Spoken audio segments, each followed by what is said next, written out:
kakati Muhammad yatandika obusiraamu nga kitaawe yafadda bwekiri.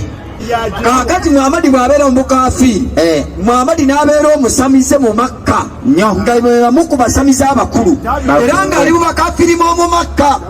Muhammad bw'abeera omusamize Muhammad n'agamba nsiramuse. Muhammad bw'asiramuka n'atanywera mu busiraamu Muhammad n'ayingira eddiini y'Obukatuliki. Muhammad ne bamuwasa pule kubanga omukazi yawasa Muhammad baali bamuyita Adija yali mukatoliki yawasa Muhammad. Kakati awo Muhammad n'abeera omukatoliki nina ne aya nga omukatoliki yamusomesa esura ya 16 aya 12. Muhammad ava omukatoliki Muhammad n'alangira okulokoka. Muhammad yafa alokose. Salatu wassalamu ala rasulillahi sallallahu alayhi wa sallam. Amatenda amajjuvu ga Allah tabaraka wa taala nanyini matenda amajjuvu agatali mbukendevu bonna. Tubaniriza ku Dawa TV Uganda olutimbe gagadde olunaku lubeera lwa Sunday. Program the research desk metwanukulira obulimba obusaasaanira ku social media nga mu studio sirinzeka ndine bakadde bange abasika b'abannabbi nga nina Sheikh Ismaila Sematimba Sako ne Seka Baguma Sako ne Seka Edo Lubega nga tugenda kwanukula omusajja oyo ayitibwa Isa Mulumba yaleese ebyafaayo bya Nabbi naye mwana tunga talina bujulizi bwonna bwe yeesembesa nga biri enkola yaabwe kuvoola na kulinnyirira kitiibwa kya Nabbi Muhammad sallallahu alayhi wa sallam. Kama Seka Sematimba asooka abembere ku salaamu.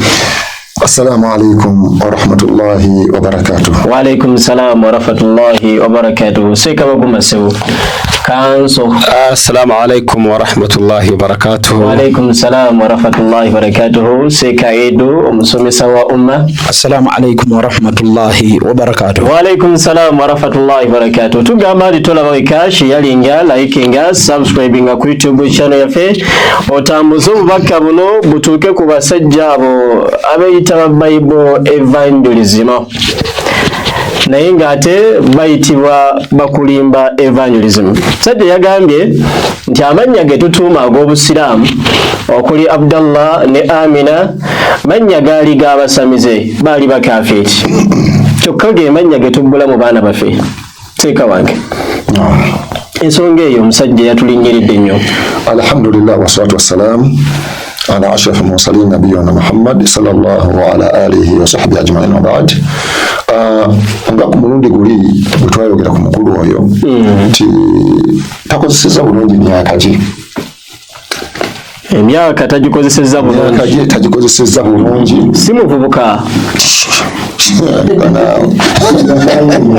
Envya salansale.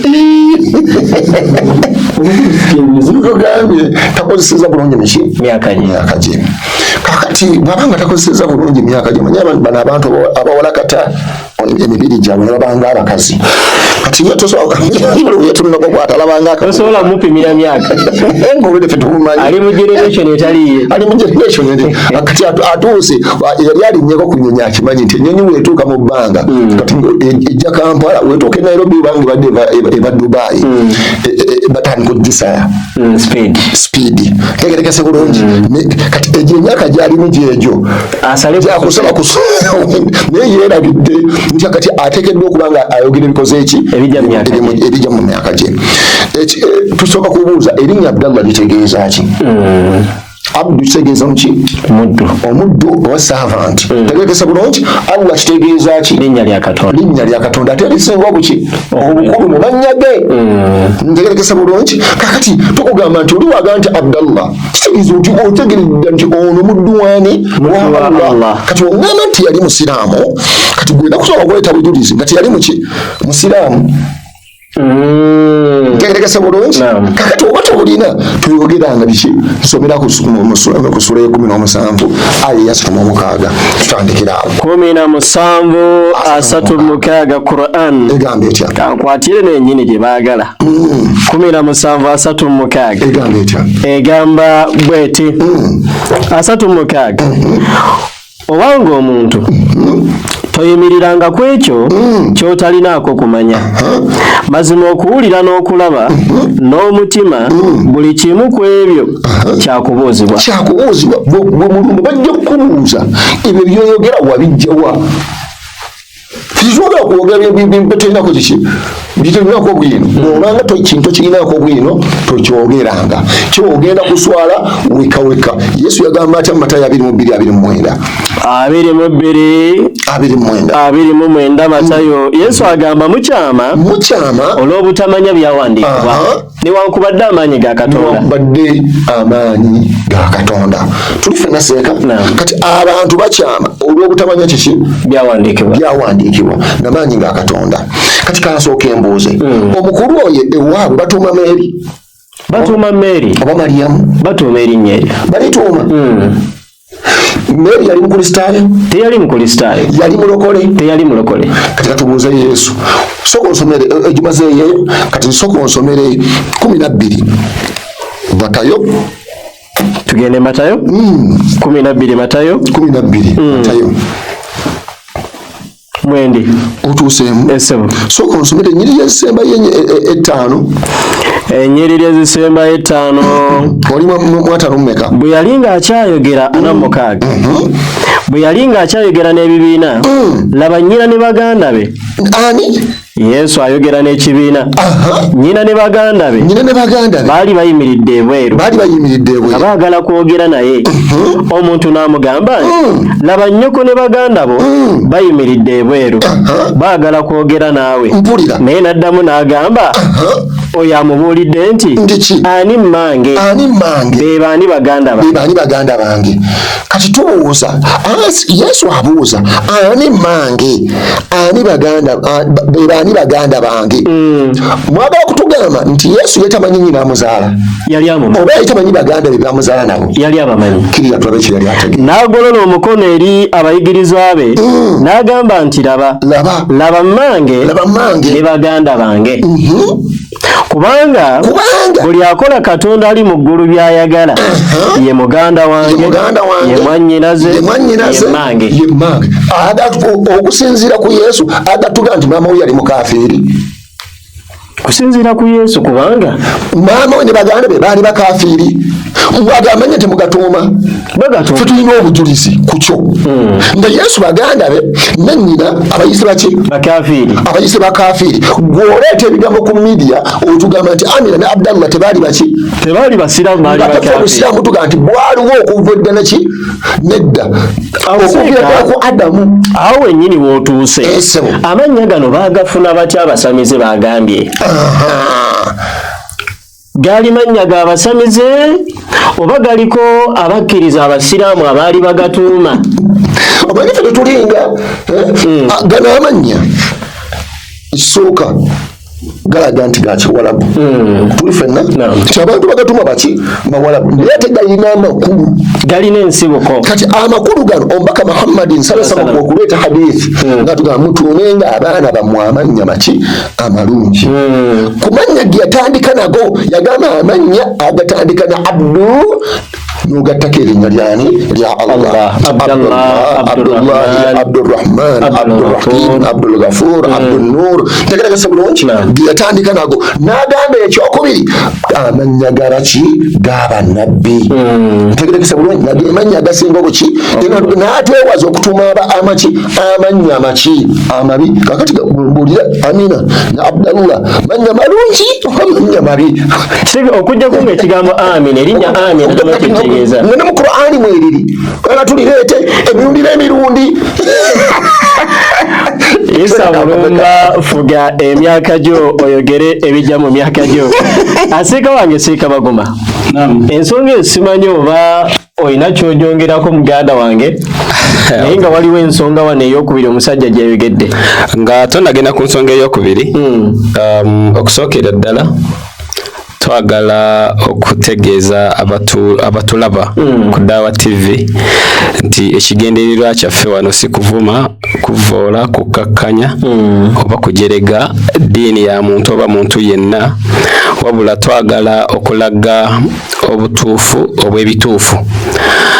Okusokera ddala bw'oba otunuulidde akatambi ako omusajja ebigambo byonna byeyayogedde talina bujulizi bwe yaleese wabula yabadde agamba kambuleete njabuleeta bujulizi mbulina njabuleeta oba nfuna bulungi yadde ayogera bigambo bye aya ze yaleese zonna nga tezirina kakwate ne byabadde akola ki yadde ayogera. Ekirala disclaimer kitegeeza kikalule kulabula oba no disclaimer as in okuyisaawo ekintu nga kyakulabula. Mu vidiyo eyo ojja kulaba waliwo abavubuka abasajja abatudde babadde awanyisiganya nabo abatufaanana nga abasiraamu. Twagala okutegeeza ensi nti abantu abo babasasula, abo bennyini babasasula bakruseda. Era ekinewunyisa mu katambi ako bw'okalaba omuvubuka oyo abadde atuddewo ye abadde mu kusanyuka ngaali mu kuseka busesi nabbi ate ali naseka alina ku ssimu. N'olwekyo buli musiraamu ali n'atali musiraamu manya nti abo batambula nabo era ojja balaba mu butambi bungi batambula nabo babasasula be bantu be bamu batambula nabo beefuula basiraamu naye nga be bantu be baki be bamu. N'okyo disclaimer njagadde ngiyiseewo abantu babeere nga bagimanya kuba olajja tusanga alowooze nti naffe tulinga bo ne bali be bamu batambula bonna era bakola batya basasula. Ekyokubiri ekintu ky'erinnya Sheikh wange Abdul Sematimba akyogeddeko lubeerera omuntu buli lwabeera nga ayina enzikiriza gy'abaddemu najja yegatte ku busiraamu tudda ku kigambo seeka kyayogedde nti tumutuume erinnya ki erinnya eddungi. Ekyokulabirako tubikulyeko mu lubereberye 17 osome ndowooza paka 4 olabe Katonda yennyini nga ye yasookera ddala okukyusa erinnya ly'omuntu. Lubereberye 17 layini esookera ddala egamba bweti Ibulaamu bwe yali yakamaze emyaka 99 Mukama n'alabikira Ibulaamu. Simba wakati katono Ibulaamu ngaweze emyaka 99 Mukama n'amulabikira. Kati buli Mukama bw'alabikira omuntu wabeerawo message abeera agenda okola ki okumwa nga bw'olaba Musa bwe yagenda ku lusozi Sinai Katonda n'amulabikira nabeera ne message akola atya jamuwa. Nabbi Muhammad sallallahu bw'agenda ku Isra ne Miraj Jibril amugamba nze nkomye wano komandi yange ekoma wano naga gweyongereyo n'agenda n'ayogerezeganya nani ne Mungu we. Kakati ono webale nnyo kati ono Ibulayimu tulava Katonda ng'amulabikidde n'amugamba ki omuyinza w'ebintu byonna tambulira mu maaso gange obeerenga mutuukirivu nange ndiragaana endagaano yange nze naawe era ndikwaza nnyo. Ibulaamu n'avunnama amaaso ge Katonda n'ayogera naye nti nze raba endagaano yange eri naawe naawe oliba kitaye w'amawanga amangi so tokyayitibwanga nate erinnya lyo Ibulaamu naye erinnya lyo linaabanga Ibulayimu. Kati ne bw'okomaawo atuwuliriza tugamba nti mulumba nga bwe twagambye nti ali mu myaka egitali gije ne generation gyayogereramu si ye tumusabadde mu generation ye oba ofuna bulungi guno mulembe gwa bwino buli kyogera twagala oleete bwino si propaganda ffe tetuze wano okukola propaganda oba ki twagala okwanukula mu ngeri nti Katonda yatandika enkola ey'okukyusa amaki amannya n'amugamba nti tokyayitibwa gwe Abulaamu wabula n'ayitibwanga Ibulayimu. Jukira amaze omugamba nti n'akuwa omukisa n'akwaza onabeeranga kitaawe w'amawanga gonna akyusiza erinnya lye. Kati gwe otunenya kyo okukyusa amannya ku muntu ne tumuwa erinnya eddungi nga Katonda yakyusa erinnya. Ayina ekizibu kyalina ng'omuntu omuntu asobola okuba n'erinnya eddungi naye ye n'alikozesa bubi. Kisoboka. Kati gweoyinza okunenya Abdallah nga yakozesa bubi erinnya naye tekitegeeza nti erinnya lye lifuuse ebbi. Erinnya lisigala ddungi. Ekirala nga bw'onoolaba nti ojja sanga Peace osange Gloria mannya malungi ojja sanga nga bannyini go basamize bannyini go benzi ojja sanga omuntu nga bamuyita Blessing naye nga mwavu muzibu nga ye Blessing okitegeera. Kakati ekyo tekitegeeza Katono Isa linnya nabbi wa Katonda erinnya Isa Masiihu eyafukibwako amafuta ne kati laba bwalikozesa okulimba abantu oba ofunye bulungi. Therefore erinnya si kikulu ku ddiini. Sekaida wadde nakyongerako oba tugende mu maaso. Alhamdulillahi rabbil alamin thumma salatu wassalamu ala rasulillahi karim. Emodakika emu yokka bw'ogerega amanya n'ogamba nti ate amanya g'abasiraamu ate g'abasamize omaze okutegeeza ensi eno nti gwe musamize asooka kubanga gwe Isa si gwe Isa tewali ejjaako kitegereka bulungi kati omaze okukakasa ensi nti oli musamize. Nakugamba dda nenkugamba nti wali mu buseveniside okumala emyaka bewakowoola ng'ogenda mu buseveniside kati ate wabalekayo n'ogenda mu balokole. Kati abo bagamba ki? Obakowoola badde eno mu bulokole gy'oli oba banywerera eri mu buseveniside yewabakowooleranga. Tolina kyotugamba kyova olaba kaakati oyogeza bukyayi. Tukugamba ffe tetujja kwogeza bukyayi, tugenda kusomesa busomesa. Newankubadde mwakola waka akakundi ke musasula sente ne bateeka enkofiira z'obusiraamu ku mitwe gyabwe ne mulowoozesa abantu mbo bakozi ba daawa tubeera nabo. Abo babeera nabo era ojja basanga mwaka ku mwaka lunaku ku lunaku batambula bonna mbo bakola daawa. So tukugamba nti bw'oba ogerega amanya g'obusiraamu n'ogamba nti ate ga busamize tugamba nti gwe musamize asooka.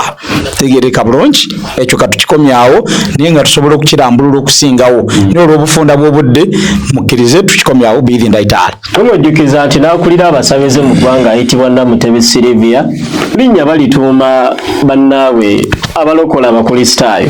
So omuntu bw'aba akozesezza bubi erinnya eryo obuzibu tebubeera ku linnya naye bubeera ku muntu. Omusajja oyo agambye nti Muhammadi ye yatandika obusiraamu nga kitaawe Abdallah yafadda. Kitaawe Abdallah nannyini linnya lino eririko erinnya Allah yali yafadda, nabbi n'atandika obusiraamu mu Makka. Kakati obuzibu buli bumu ng'azimbira ku mannya gali ag'abakafiri. Obuzibu buli bumu ku mwami oyo. Kyasookedde okusooka okumanya nti obusiraamu okuviira ddala ku Adamu okutuukira ddala ku Nabi Muhammadi sallallahu alaihi wasallama baali basiraamu. Olidde kabeere Isa eryo erinnya lye weeyita yali muki? Yali musiraamu. Olidde ngenda kukola samale kandi tekasooke ndeete Adamu ndeete bannabbi bonna then oluvannyuma ngende ku ki ku Nabi Muhammadi sallallahu alaihi wasallam aya ziringa 3 inshallah. Ngenda ku Sura Bakara aya 2:13 inshallah. Aya 2:13 nabiyina mubashirina mundirin wa anzala ma'ahum alkitaba bilhaqqi. Egamba bwete abantu bali ekibiina kimu ekigoberera eddiini emu ey'obusiraamu ey'amazima Nabbi Adamu gye yaleeta okuviira ddala ku lubereberye. Nabbi Adamu alayhi salam yali muki? Yali musiraamu. Tegerekesa bulungi najja bannabbi bonna. Kati soko ongendeko mu Suratu Shura esula ya 3 esula ya 2 aya 13. Ana mu 2:13 egamba bweti yabalaalika mu ddiini busiraamu ekyo kyennyini kyeyalamira Nabbi Nuhu n'ebyo bye tukuweereza gwe Muhammad n'ebyo bye twalamira bannabbi Ibrahimu, Musa ne Isa nga bigamba nti muyimirizeewo eddiini busiraamu temujawukanangamu. Bannabbi abo bonna makati abatuletedwa ulul azm abataano bonna bazimbira ku buki? Ku busiraamu. Tegerekese bulungi. Kati genda mu Suratu Imran maliriza nakyo abasigadde Isa abasahaba baabwe Musa ku Suratu Yunus aya 84 ku Suratu Imran aya yata 2 bonna abagoberera bonna baali baki? Baali basiraamu. Ko kabeera abayudaaya ni bayita abayudaaya. Allah tugamba nti alladhina aslamu min alladhina hadu. Ntegerekesa bulungi baali baki? Baali basiraamu nga bonna obusiraamu otuuseeyo mwendi mu Imran. Otuuse mu Imran aya 84. Aya 84 egamba bweti gamba gwe Muhammadi nti tukkiriza Katonda n'ebyo byassibwa ku ffe Qur'ani n'ebyo byassibwa ku Ibrahimu ne Ismaila ne Ishaaka ne Yakubu ne ku bazzukulu be era n'ebyo ebyaleeterwa Musa ne Isa ne bannabbi abalala bonna okuva eri Mukama waabwe. Tetwawula wakati w'omu n'omulala mu bo naffe gyali Katonda tuli basiraamu. Bannabbi abo bonna baali basiraamu. Nsomere 85 n'omuntu anoonya obutali busiraamu yisa ulira ogamba nti wali muki musiraamu n'okolya ebyegwano ekamuli eyo kakananga bapoliisi ekunoonyeza abaseveniside bakununulayo lwaki owasa omukazi omuseveniside nakozesa abaseveniside ne bakujjayo mu kkomera n'ogamba owaaya abasiraamu kebanvuddemu kangende n'obuseveniside n'okowoola abantu emyaka egyo gyonna ntegeregese bulungi kati wavuddeyo oli muki ekinaabamu ogenda kusibira ddala obuseveni muki obusamize butereevu lwaki oliawo otangatanga buki butanzitanzi ulira ayo ekyo egamba n'omuntu anoonya obutali busiraamu okugifuula eddiini si yakukkirizibwa kuva gy'ali naye ku lunaku lw'enkomerero aliba wa mu bafaafaaganiddwa. Lwaki ofaafaaganirwa ng'obudde okyabulina obw'okwenenya? Allah yagamba nti kul ya ibadiya alladhina asrafu ala anfusihim la taqnatu min rahmatillah inna Allah yaghfiru dhunuba. Mulumba wenenya nosyamuka n'okumaweeka byonna byokoze Allah ajja bikusonyiwa. Ne ka gurupu koko nokagambe kasiramuke kwe kuwona kwako. Bannabbi bonna baali basiraamu. Nabbi Muhammadin sallallahu alaihi wasallam talitanga ku busiraamu sharihi paragraph 3 ya aya ya musati Quran ya aya nkaga munya paragraph yokusatu tuli mu nkaaga munya tuli mu sharihi paragraph yokusatu. Obusiraamu yeddiini yokka Katonda jakkiriza kubanga eddiini bannabbi bonna gye bajja nayo nga bagijja eri ye Katonda kubanga Katonda yatuma ababaka bajja abantu kusinza ebitonde babalaze eri okusinza Katonda omutonzi ali omu yekka.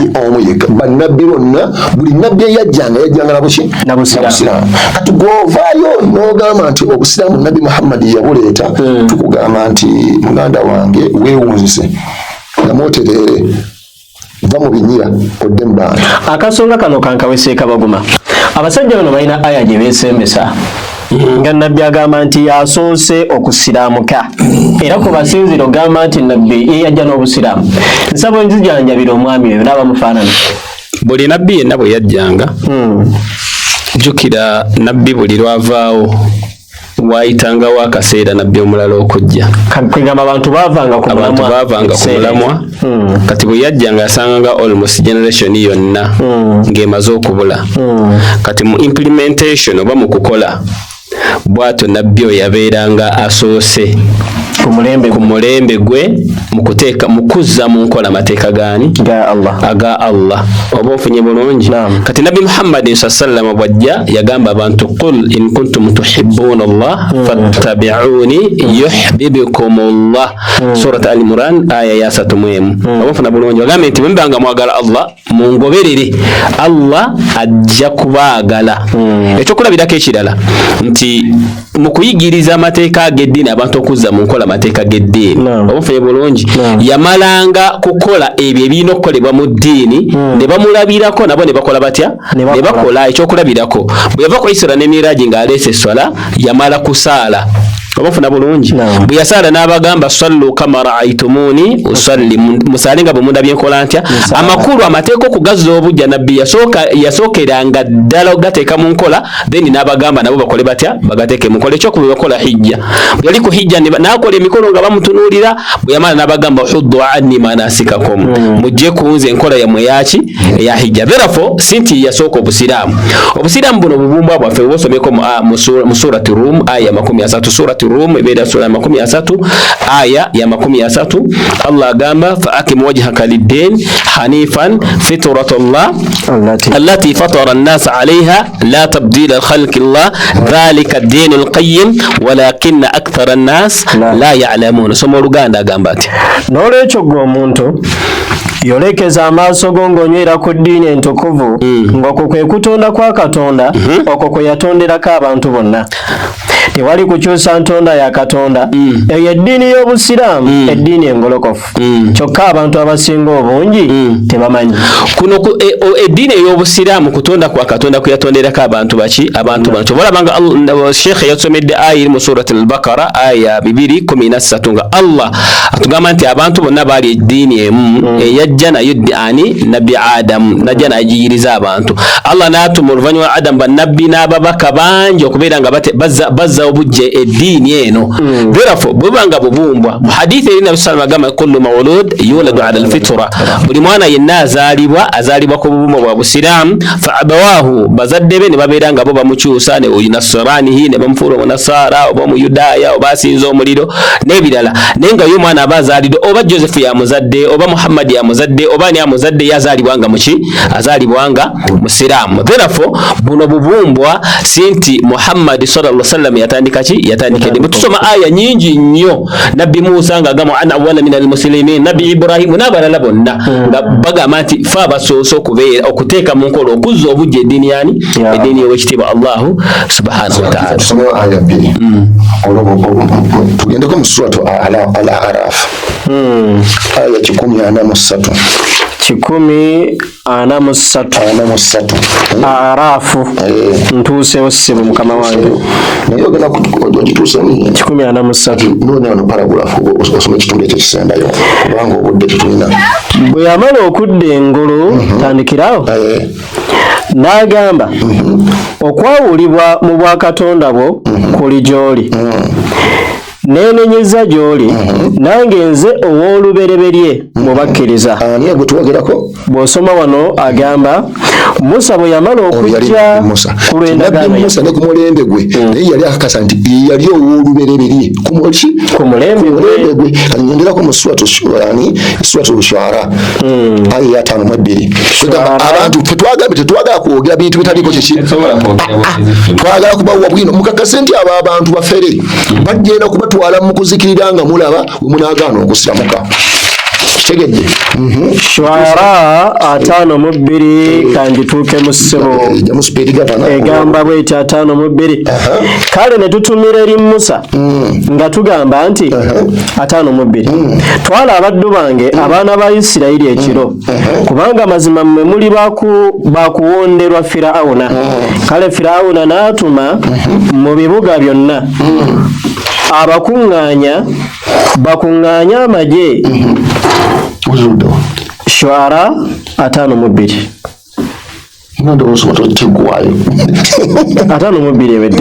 kakati kitwagaddemu mukyo nti Musa ne ku mulembe gwe yali muki yali ow'olubereberye okuzza obujja amateeka gaani ng'Obusiraamu. Kisakagenda mu maaso n'olwekyo nga maliriza ku nsonga eyo tewali nabbi yasoma Bukristaayo ng'era bwe watali nabbi yali mulokole, ng'era bwe watali muyigirizwa yenna wa nabbi yenna yali mulokole oba Mukristaayo. Teri nabbi yasomesa ku Kristaayo, taliyo. Bw'aba gyali oyo ayogera amutugambe. Ekyokubiri obulokole bwayogerako Yesu teyali mulokole. Obafuna bulungi Yesu talina muntu gwe yalokola. Singa kwali kulokola Yesu yantandikidde ku bayigiriza be, kubanga Bayibuli egamba nti omuntu akkiriza na mutima gwe obutuukirivu n'ayatula n'akamwa ke okukola ki okulokoka. Bino bye tulaba bagamba abantu nti kkiriza nti ndokose mpanduukulula Katonda mu kitabo ky'okufa. Yesu talina gwe yabyatuza nga mulamu. Amakulu tebaali balokole, tebaali seeka atuweeyo kuba 12 soko basomaawo basome Matayo 12 atuweeyo kubanga mubandi badde basookerwako seeka bwe tubanga tunoonya abalokola abasooka beebo betutandikirako obufuna bulungi Obusiraamu tulese aya nyingi nnyo kati abo bennyini be tutandikirako nti omu ku bo yamulaba nga atudde mu maaso ga Yesu ng'ali mukola ki mu kwatula yangu yaseeka. Yesu n'abatuma abe 12 ntandikirawo oba kantandiki buyoko amannya gaabwe abatuma abe 12 amannya gaabwe ge gano eyasooka Simyoni ayitibwa Petero ne Andereya muganda we Yakobo mwana wa Zebedayo ne Yokaana muganda we Filipo ne Bartolomayo Tomasi ne Matayo omuwooza Yakobo omwana wa Alufaayo ne Saddayo Simoni omukananayo ne Yuda Isikaliyooti ye yamulyamu olukwe 12 twagala mulumba ne banne batuletere line age nga omu kwabo kale si bonna omu kwabo ng'akola atya ng'ayatula nti nkoze ntya ndokose oba ofuna bulungi tubalaba bano bennyini abo 12 nga baatula mu maaso ga Yesu mu Qur'an surat al-Imran sura ya Qur'ani aya ya 5:2 agamba bw'ati 5:2 falamma ahassa Isa minhum al-kufra qala man ansari ila Allah qala al-hawariyun nahnu ansarullah amanna billah washhadu bi anna muslimin uliriza bayibirako ne duwaseka rabbana amanna bima anzalta wattaba'na ar-rasul faktubna ma'a ash-shahidin soma oseka bwe yamala Isa okutegeera mu bwo obutakkiriza abayigiriza abe agamba nti ani mutaasa wange eri Katonda nababuuza mumwe abali wanani mutaasa wange eri Katonda ne bagamba abayigirizwa be nti abayigirizwa b'Yesu ne 12 ne bagamba fe bataasa be eri Katonda fe bataasa be eri Katonda tukkiriza Katonda era julira nti mazima ffe tuli basiraamu kati atuleetere mu Bayibuli nga bajulira tuli balokole oba tulokose kubanga kwatula nti nkoze ntya ndokose oba ofuna bulungi Yesu tabangako mulokole era tabangako mukulisa olw'ensonga tobukulisa tebwamusangawo bwe nabadde ndaba kana akatabo akatambi ne ngenda mu search noonye kuba ayina byayogedde tugenda bituukako nga noonya obukristaayo nga noonya obukatuliki noonya obulokole oba ofuna bulungi mu byafaayo fabrication eziri awo oba ofuna bulungi ne ngamba zino sijja kuzireeta ku mpewo naye tugamba nti omwami we byayogera naffe bye twogera tusaba mugende ku Google olwaleero mugende ku mikutu egyesigika mu Google biffe bitwogera naye byakola atya byayogera biidhinillah Seeka wange Idi omusajja yagenze maaso n'okuwalampa omwera mannyo nam yawalampye yagalinye gye gava yabadde tamanyi nti Dawa TV weeri n'agamba nti Muhammadi yali musamize Makka yesebo nga bannange yesebo nga y'omu ku basamize abakulu yesebo n'aleeta 38 nya Qur'an 38 nya Qur'ani jiddemu ogisoma 38 nya Qur'ani egamba bweti katugituukemu yesebo 38 nya bangambe ka speed governor abakafiri b'omu Makka wanje ne beewuunya abakafiri b'omu Makka ab'omu Makka omukafiri soma bulungi omubaka omutiisa dama aya bulungi ne beewuunya abakafiri b'omu Makka omubaka omutiisa okubajjira ng'ava mu bo omukulu watandise abakafiri ne bagamba nti ono mulogo omulimba wakitibwa Allah subhanahu wa ta'ala obubaka obuli mu Qur'ani yabusa ku Muhammadi sallallahu alayhi wa sallama nabbi n'abitubuulira ebigambo abakafiri bye bayogeranga nabbi yabitubuuliranga naye ng'obubaka obwo buvudde wa Katonda kati ffe twabagambye ogwomwe gwakuvuula ogwaffe gwakusomesa tegereka bulungi ekisookera ddala tolinaawo obujulizi bulaga nti Muhammadi sallallahu alayhi wa sallama yali musabize era ekyo saagala na kukirwako nze nsuubira nti n'abo abeeyita abalokola abali eyo ababagoberera abaalinamu ku magezi agalabira ddala nti mu butuufu wano pasita atulimbyemu kubanga talaze bujulizi bulaga nti ate musamize kubanga omulembe gwakulaga bujulizi ekyokubiri bw'ona oyogera mu mbeera ey'obukyayi nti abantu bave mu busiraamu bajoyininge obulokole nze ngamba olimba hostel tweyongera bweyongezi kuzimba hostel zigenda mu basiraamu bapya abantu kati bategeera amazima nga nzize ku aya ya Qur'ani omubaka Muhammad sallallahu alayhi wa sallama ne beewuunya abakafiri b'omu Makka seeka yakunnyonnyodde nti Allah bwe yatumanga nabbi bw'ajjawo nabbi bw'ati n'ababadde abalungamu n'abeera ng'agenda abajjawo amakulu nga bafa abantu baddayo mu kwedibaga ne basinza ebifaananyi ne basinza amasanamu. Kati nabbi agenda okutumibwa abazze mu kiseera ekyo asanga abantu beedibaze nnyo.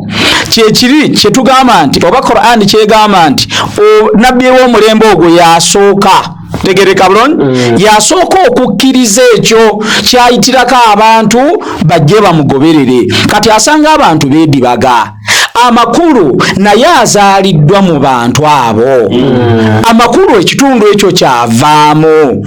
Aya kigamba ne beewuunya abakafiiri b'omu Makka omubaka okubajjira ng'ava mu bo. Bwe kibanga kikulemye okutegeera nkuzzaako mu Bayibuli katono tugamba nti Yesu ava Isirayiri. Yesu bw'abanga ava Isirayiri bonna abaali awo Yesu wazaalibwa baali balungamu. Yatumibwa mu bantu ababi kwegamba era babuuzanga lwaki alya n'ababi. Weebale nnyo singa baali balungamu ate Katonda yali badde abatumamu omubaka. Lwaki toddayo wansi otandika okufuna embeera y'okutegeera by'ogenda okusomesa abantu. Katonda agenda batuukirivu. Yesu agamba sajjirira baki batuukirivu. Mwe bennyini mugamba nti baamutta Yesu enzikiriza yammwe. Kati bano abaamutta baali batuukirivu okusinziira ku njigiriza yammwe. Kubanga kakati gwogamba nti Yesu ye waava baali balongoofu beerere. Nedda Allah agenda okutuma bannabbi wabeerawo obwonoonefu. Singa abantu babeera balungamu tewaali badde bwetaavu butumisa ki.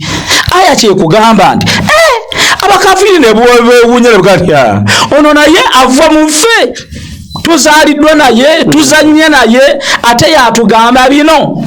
Kati gwe tobimanyi tulina kutuula wansi tukusomese tukugambe ne Yesu yennyini gw'okuyingiriza ate oyogera mwogere tomukkiriza.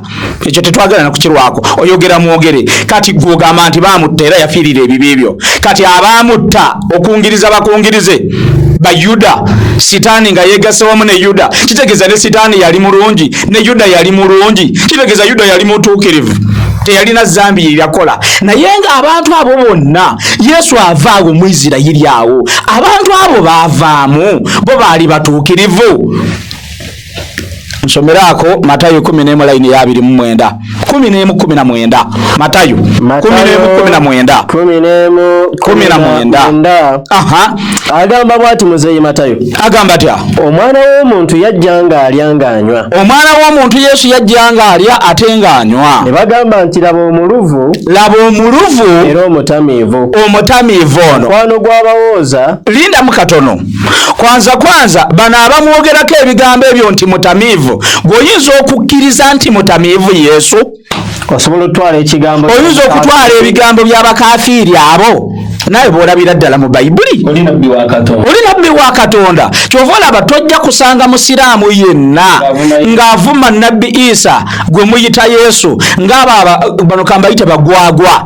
Abo abagwagwa bammwe bwe muteekako enkofiira ku mitwe ne mutuula nabo. Gwe bw'ovuma nabbi ate mbwe naye mbwe avaayo mbwe avuma nabbi Isa. Kitegereka ekyo kikyamu. Kyova olaba nti engeri gye muli abakozi ba ssente bano abakafiiri mu Bayibuli bagamba nabbi wa Allah ayitibwa Yesu oba Isa ne bagamba omuluvu ono gw'okakasanga yali muluvu. Laba omutamiivu ono gw'okkirizanga yali mutamiivu. Kati ddayo eri mu aya ya Qur'ani nkugireyo ebigambo by'abakafiiri tegereka bulungi bye baayogera nga Allah yabiripotinga nti olaba bano abakafiiri bwe bawayiriza nabbi ne bamwogerako ebigambo eby'obulimba. Tebaayogera ku Yesu yekka nti laba omuluvu ono era omukafiiri ono ne bannabbi abalala. Kati wulira kye bagamba ate nabbi Allah akiripotinga ate ama aya eyo eno yenyini gye tubaddemu 38 ne beewuunya abakafiiri mu Makka omubaka omutiisa okubajjira ng'ava mu bo. Abakafiiri ne bagamba nti ono omulogo omulimba. Ebyo ebigambo bali bye babyogera. Nze bwe nvaayo ne nkwogerako ekigambo ekibi ekitalina kituufu totwala kyange gamba nti ekyo kituufu. Ne aya gy'osoma olabika togitegeera seeka giddemu ogisoma ogiwulire. Ava kwogera bigambo bya bulimba ku nabbi tuyinza kubitwala. Kyova olaba tuddamu tukusomese kati aya giddemu ogiwulire. Ne beewuunya abakafiiri b'omu Makka omubaka omutiisa okubajjira ng'ava mu bo. Lindamu katono ndowooza naawe owulira by'osoma. Omubaka kikye bayita omubaka kitegeeza alina message jazze nayo omubaka okubajjira nabo baakakasa mu mitima gyabwe nti ono mubaka naye ne bamwogerako ebigambo eby'obukyayi ku lw'okubanga tebakkiriza message gyaleese. Tolina njawulo nabo abantu abo tolina abo kubanga naawe ebigambo ebyo byoyogera byakonjera ogambye nabbi yali musamize katolina njawulo nakirabo. Kuba bigambo bya omubaka oyo yennyini kyeyagamba nti alkufuru millata wahid abatakkiriza abo bemulaba bali eki bali kimu kati gwokonjera nabbi naye nga mukumukonjera gwoli musika waliwo abasooka okumukonjera ate abo si be basooka Yesu ye yasooka nga nabbi tannajja kati ate waliwo abasooka okukonjera Yesu ne bagamba omutamiivu ono omuluvu ono kati gwoli mu bigere byabali kyova olaba ogenda obuuza abantu obayita mujje mu Museveni waliyo ng'embizzi togigaaya kakati oli eno mu bulokole kati embizzi ogaaya kati be wakowoola muzikirize enkomekaawo baddaye ono mutabadabina baina dhalika la ilaha ulai wa la ilaha ula aliyeno lero seka kalule ayeno nsaba tumalirize ensonga eyo bwe tuti Allah bagamba tu ajibu an ja'ahum mundhiru minhum wa qala al-kafiruna hadha sihrun kadhab abakafiri bo Makka baga bewunya Allah gamba tu ajibu bewunya omutiiso ono bwe yabazira ngava mu bo seka kankwe kyokulabirako fe tubeera wali ekigogwa saidi wali waliwo waggulu eri waliwo webaziko omugenzi muzaata Allah musasire musonye byamusobako Allahumma fillah warham omugenzi Sobi yabeerangaawo Sobi yayogeranga ku mawulire nga akulaga nti ye wa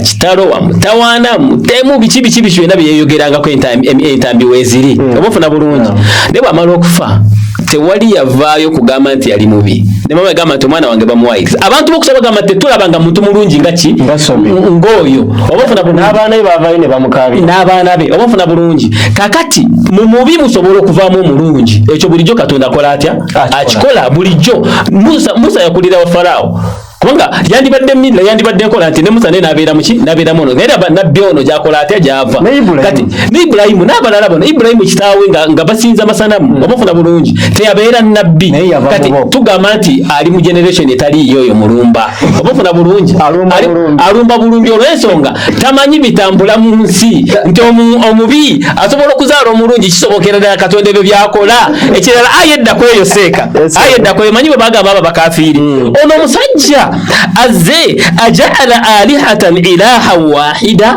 bakatonda bafu abangi bonna abajje bonna n'abafuula omu nga bagabira ddala bintu byabukuusa obufuna bulungi nga bibawumunyako inna hadha la shay'un ujabu kino kyewuunyisa bagamba musinze Katonda atya lubeerera Katonda talimko kiyakola ng'okujjako nga kibikulidde bannabbi be nabbi oba yavanga mu kyo oba yavanga mu ki ye Katonda yamulondanga n'abeera atya n'abeera nabbi tubola banga Amosi 3:7 agamba nti Mukama Katonda taliko kyalikola okujjako ng'abikulidde abaddu be bannabbi be ekyama kye obufuna bulungi bannabbi ba Katonda wonna we bavudde Katonda doesn't matter where they come from obufuna bulungi kakati mulumba tugamba nti tereera omanyi baati bwebeera eri waggulu nga yesulise bweti ekinyira bwe kibeera nga kyesuli kirabira ddala nga nafu abantu tutambula twesulise bwetuti kati naye ali waggulu eri bwabiraba mukulu gwe mulumba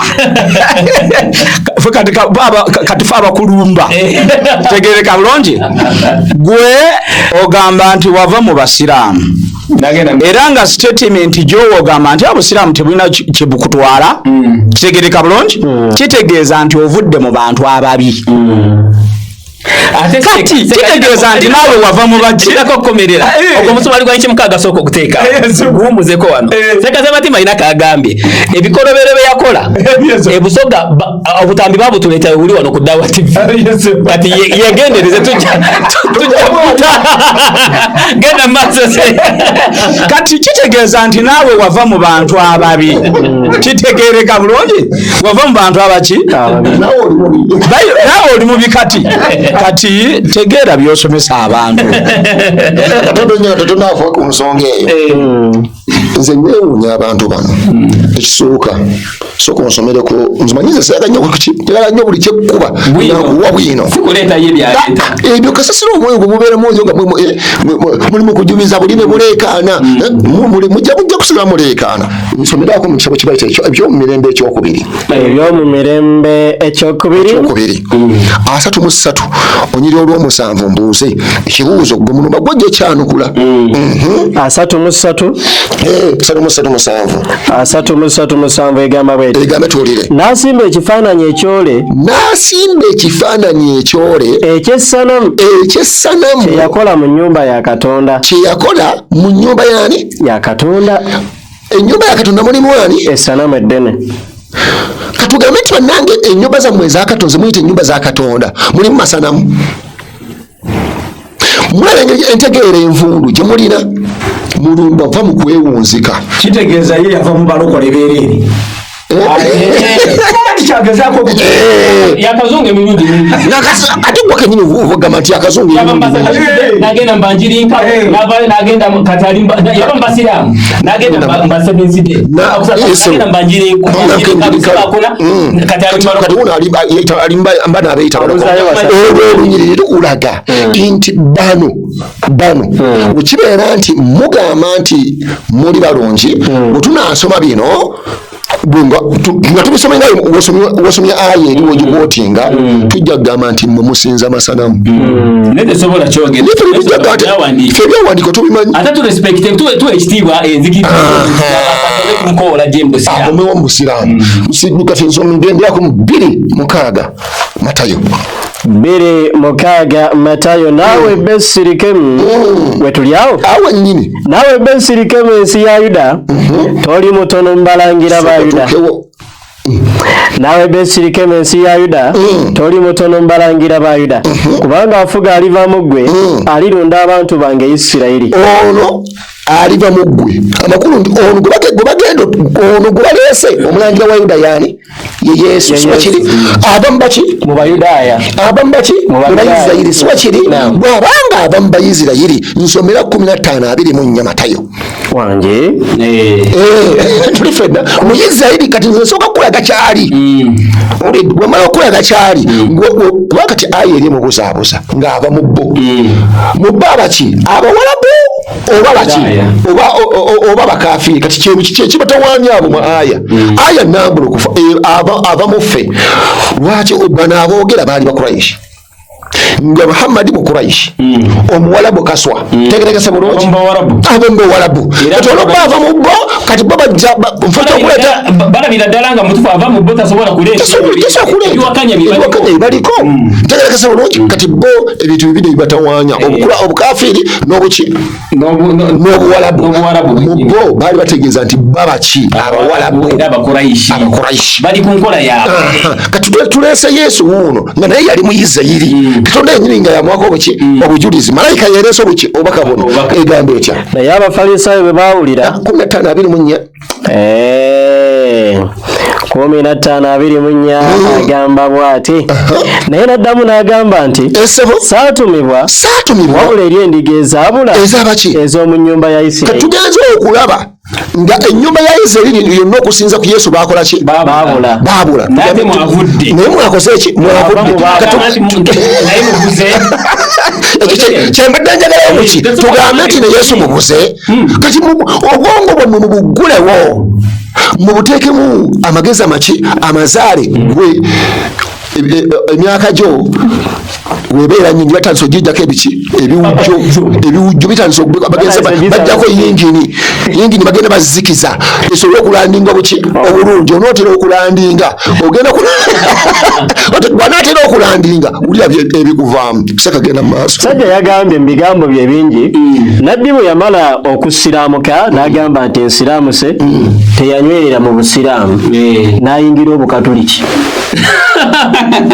kati ebyo twatandise nabyo bigambo byaki byambu butemerezi olinayo olunyiriri lwonna mu Qur'an oba mu hadithi yonna mulumba w'oluleeta seka oba mu lupapula lwa munsi yonna nga Muhammadin sallallahu alaihi wasallam yali okuyingirako obuyingizi mu church yonna gyeri nga nabbi ayingira church oba yali akwatidde ku musalaba nawe yagambidde wano ebyomusalaba tujja omuntu eyamusikiriza okuyingira obukatoliki amwakuza obukatoliki era ddi Seka njagala mu statement ye nga bwagiwandiise omukulu bwe yajogera nabbi n'agamba nsiraamuse n'atanywera mu busiraamu n'ayingira eddiini y'obukatoliki.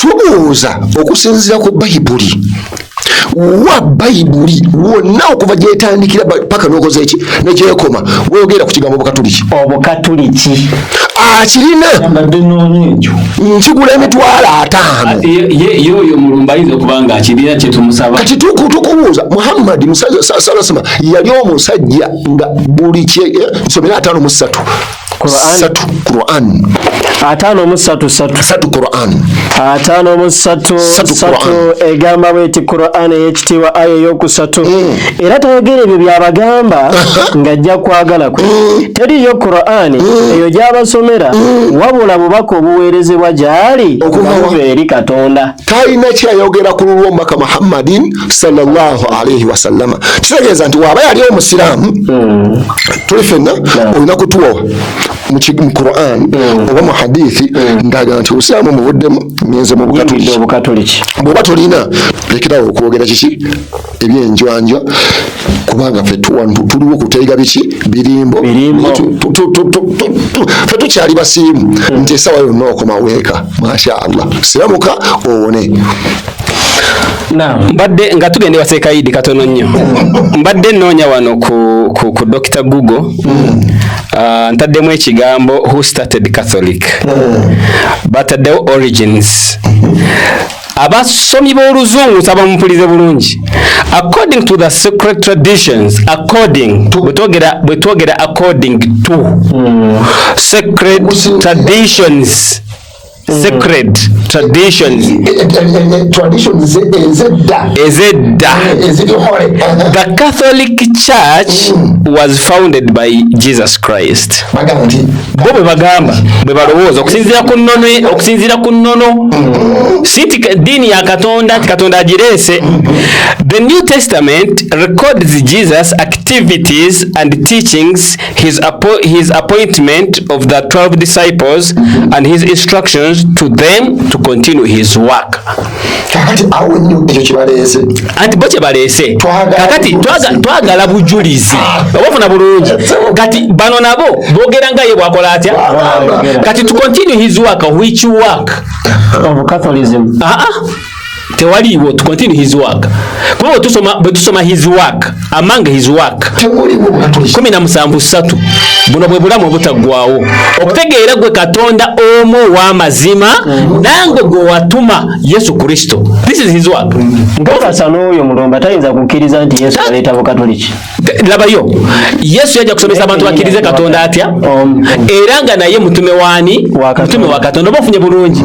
Therefore tusaba naye atuleetereyo olunyiriri mu Qur'ani oba hadithi oba mu Bayibuli oba mu bigambo by'abantu abeesigika abawandiisi abeesigika nga Nabbi sallam ava mu busiraamu ayingira obukatoliki. Sekaidi obedda yewana nina hadithi nina obujulizi anti ebyo ebigambo by'abalimba bwe bibeera kukangakanga nina hadithi nina aya ekisookera ddala tubabuuza nze sibuuza gwe wekka bw'obanga oli mulokole ne katiimo ko akakevanjirizimu ako katiimo ako mubuulire ensi eno mubuulire abantu ddala ani yasooka okulokoka mumubuulire abantu kubanga mugamba nti muva olw'obusiraamu nga mugamba nti Yesu yajja kubuulira bulokole mutubuulire ani yasooka okulokoka mu maaso ga Yesu oyo mumutugambe tetwagala na kukirwako tegereka bulungi. So Seeka ku Dawa TV wano tutaddewo ekirabo kya bukadde 10. Obukadde obwe 10 bwaki wuliriza bulungi kasita oleetayo layini emu oba aya emu kitegereka bulungi. Twagala abaddawa TV musaasanye information eno kubanga abantu bano basusse okujolonga nabbi. Tutaddewo obukadde 10 nga kyekirabo awalina obujulizi bwonna nga nabbi yeewaako obujulizi obanga Allah amuwaako obujulizi nti yali musamize. Ekyo kimu okitegedde kubanga mususse okulimba abantu ate nga abantu obukadde 10 bwe buli obukadde 10 nenga yali abaddeko omukatuliki era nga ekyokubiri nga nabbi yali abaddeko omukatuliki abambusiramu nayingira obukatuliki kakati ate wulira gasiyawo gwolese ogambye mbu Muhammadi bwotyo manga fete tumuyita bwe tutyo tugamba nti Muhammad sallallahu alaihi wasallam katuli mu bigambo byo ekyokusatu ogambye Muhammad yafanga alokose wetujja tugenda seka katutandikirawo musumali soko muleke kalule tutwale mukanyobera kaddako. Omusajja yavudde awo n'agamba nabbi bwe yava mu Busiraamu ne bamuwa sapule kubanga omukazi eyawasa Muhammadi yali mukatuliki.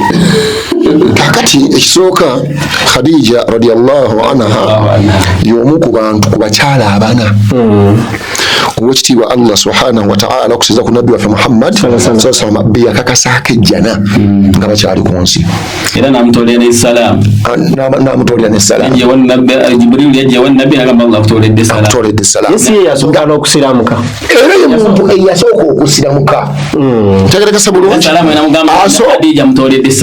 asooka yali Asiya tegerekesa bulungi naye Maryam n'abeera nga iwa waggulu kwani wa Asiya owokusatu ye Khadija mu bakyala ezo nsozi mu bakyala owokuna ye Fatima tegerekesa bulungi muwala wa nabbi yekka eraba ku nabbi mu kaseera k'okufa kwe naye n'amala emyezi nga gyegyo n'amujjulula tegerekesa bulungi kati oyo bw'atugamba nti Khadija yali abaddeko omukatuliki twagala bwino ffe byaffe tetwagala kiki katemba waki katemba omwogo mubeeramu gumwerimbira eyo ne sapuli kubanga ze sapuli kyensinga okugimanyaako kubeerako obuntuntu nga obubira naye ng'eno wansi kuliko omusaalaba kyensinga okukakasa ku musaalaba kabonero kabakolimire ebiwandiiko bingi olidde nsomerako mu kyamateeka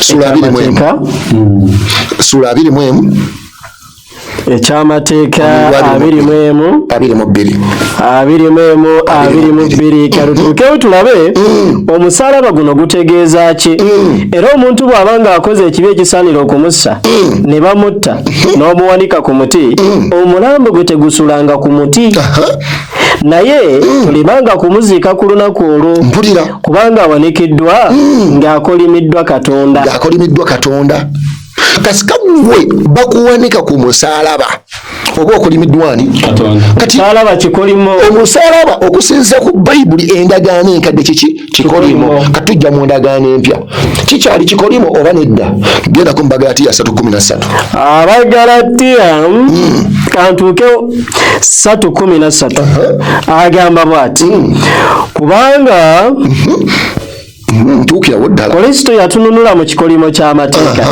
bwe yafuuka ekikolimo ku lwaffe kubanga kyawandiikibwa nti akolimiddwa yawanikiddwa ku muti. Kati akakabonero k'abakolimire omubaka Muhammadin sallallahu alaihi wasallam ekitegeeza buli gwe bateeka mu keesi bamusaako akabonero ali mu ntaana entaana ne bagisaako akabonero ne bakateeka mu bulago kikolimo kye kibatambulirako okusinziza ku bayibuli. Era gwe mulumba njagala nkuwa challenge olwaleero njagala ompeeyo olunyiriri lumu nga Yesu avaako ekikolimo ekyo ate kyamuviirako wa muddira nabbi wa Katonda yali omusajja omutuukirivu Al-Qur'ani emwogerako nga yali musajja muki mutuukirivu ne Bayibuli nemwogerako nti yali musajja nemumalanga nomwemaliza nga mugaa nti kyali kikolimo nemumwambaza nappi mwemulowooza obusiraamu biringa bintu byammwe byakatemba bannange mulumba siramuka ne ttiimu yo gigamba esiramuke kwe kuwona kwammwe omwe naagaana ffe mesegi yaffe ekoze eki tetwagala toddayo kwogera ku nabbi Muhammadin sallallahu alaihi wasallama kintu kyonna kyotalinako kumanya kintu kyonna kyotalinako buki bujulizi sekankomyawo sekabaguma mu bigambo by'omusajja ono agambye nti Khadija yawasa Muhammad kintu ekyo abakristaayo bakyogera nnyo nti nabbi bawasa muwase kiri ekyobukatuliki katukireke kuba takirinako bujulizi nekyomusalaba ekyesapulya ekyatu ekyobukatuliki twakimaze kansiibwa nnyo bakwogera ekyomusalaba nakyo katukireke ekisookera ddala bigambo by'omwami olwo lwakuba tebiriiko bwino gutwandibadde tubikkula katuyinza obutabimalirako nnyo biseera obanfuna bulungi singa abadde alina bwino nti Khadija bwakeesa ku makya n'agenda n'awasa nabbi twandibadde tubikkula netukola tutya netusoma netukimanya nti ekyo kituufu naye nga bulimba omwami oyo bwatambuza nolwekyo mwegendereze bannaye bulijjo ebigambo by'omulimba fe muhadisi mubaka sallam yagamba iyakum alkidhb mbewaza obulimba fa inna alkidhb yahdi ila alfujuri obulimba bulungamya omuntu eri obwononefu wa inna alfujur yahdi ila annar n'obwononefu butwala omuntu mu muliro kakati mulumba bwonaba tewenenyeza obulimba bwotambuza mu bantu lwakuba nti oli musiraamu nti bino ebigambo tubigamba abasiraamu olaba nga tebikwatako naye kola byonna byokola tugamba kola byonna byokola naye manya nti wali olunaku lwogenda okusinkana eyakutonda ye yakutonda ogenda musinkana byonna ku nsi kuno bikole oba ofuna bulungi limba yogera byoyogera byonna byoyogera naye tugamba nti ojja kukola kyo nolwekyo ekyo kya bulimba ekyo ne bwe tutakirwako nnyo Khadija tawasangako nabbi tugende ku kasonga kana akalala yagambye nti nabbi yayambala empale z'omusajja mu Filipino sajja yali mumpi nga nabbi wa kiwago muwagguufu abasiraamu kyebava batema empale kumbe nabbi yali ayambala ngoye za mugenzi kati ekyo yakireese mbu nno yawasa namwandu mbu yasanga Khadija bawe yali musajja mu Filipino nga mukatuliki omusajja yali mukatuliki nga musajja mumpi mbu empale ze yayambalanga n'ayambala empale ze ne ziba nga zimutuuka eno ensonga lwaki abasiraamu bambala empale ezo ebigambo ebyo bya bwewussa byakuvvoola na bya bulimba kuba ekisookera ddala atuweeyo olunyiri hadithi yonna nga nabbi yambala empale nabbi tayambalako ku mpale tayambalako ku mpale zino empale zize mulembe guno tayambalangako ku mpale teyagirabako tamanyi ne bwekola atya kakati atuleeterera ini nga nabbi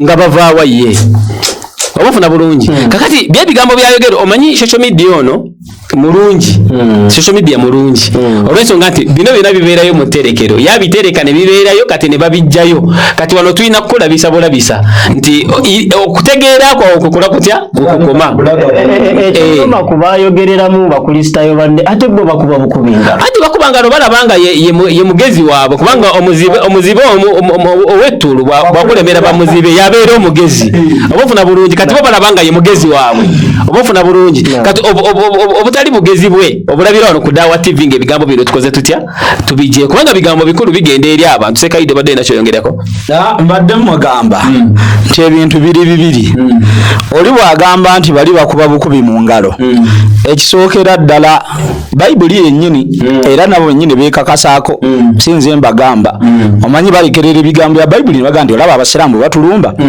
wanu mweyita ndiga tegereka bulungi ekyokubiri oli abagamba yeyita musumba ate nga Bayibuli yagamba nti omulimu gw'omusumba kubuza abantu tegereka bulungi kati gwe bwojja n'okonjera n'ogamba nti omubaka Muhammad sallallahu alaihi wasallama yayambala ezo empale z'omuntu oyo naye omuntu nga yali mumpi nekiviirako ate abasiraamu okugoberera embeera y'okutema engoye hadithi weziri ezitulagira okutema engoye tetuyiya buyiya mwana wattu naye twagala kulaba Bayibuli yo gwe engoye zo zigamba zirina kukomawa Naye tutunuulire Sekase Matimba Samwiri ekyokubiri 10 layini yakuna layini eyo gisome kubanga si gwe wagiwandiika eyo gisome tulabe ffe okyatunenya nedda ssebo si gwe wawandiika bayibuli eyo abantu abawandiika bayibuli eyo babitiibwa gwe okyatunenya engoye zaffe zikoma wano we zikoma katulabe gwe engoye zammwe zirina komawa Samwiri ekyokubiri 10 layini eyokuna egamba etya leetanje gisoma obwedda yasoma asome ng'oli akyatunenya asome ye akyatunenya kubanga omusajja ayinza okujerega nabbi naga nti yayambala engoye z'omugenzi era engoye z'omugenzi zeyambala musajja yali mumpi ate Muhammad sallallahu alaihi wasallam yali musajja muwanvu muwaggufu nganze kakati ng'okyatunenya empale zaffe koma wano katulabe gwe bayibuli empale zo zikugamba komawa Samwiri ekyokubiri 10 layini yakuna sebo omusomi waffe omulungi tusomere layini eyo nedda sebo ebigambo bya Katonda ebisoma mu bayibuli awo kanoni n'atwala abaddu ba Dawudi n'abamwako ekitundu ky'ebirevu byabwe n'abasalira ebyambalo byabwe wakati okukoma eno waggulu nedda sebo soma ekiri awo Dawati viterimba damulayini ayesebo